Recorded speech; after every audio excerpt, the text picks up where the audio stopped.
I remember being asked on one of the meetings that I had when it was being decided as to whether I would go forward into ordained ministry. And I can't actually quite remember what the question was that I was asked, but what I do remember is saying to the person I was speaking to that without God, that life would somehow seem desolate. That was the picture I had, just of a desolate, purposeless life. And I guess that is partly what has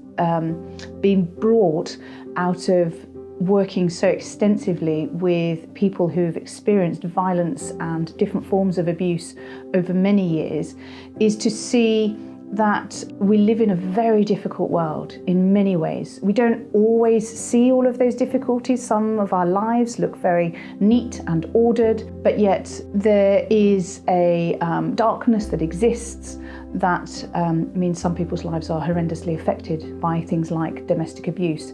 And that is the heart of my ministry in many things that I do, in that I can rescue somebody potentially from an abusive situation. I can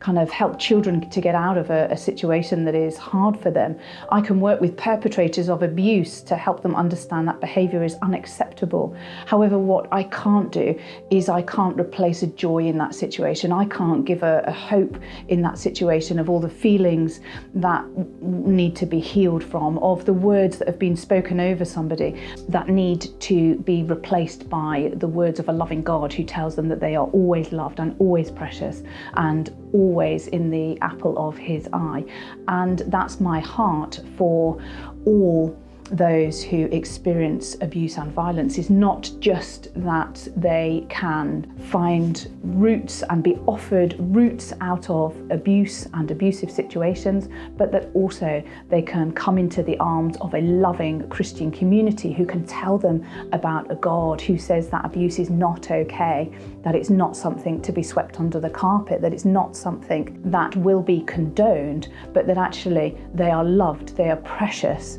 and that as a church and as somebody working in ministry, that I need to make sure that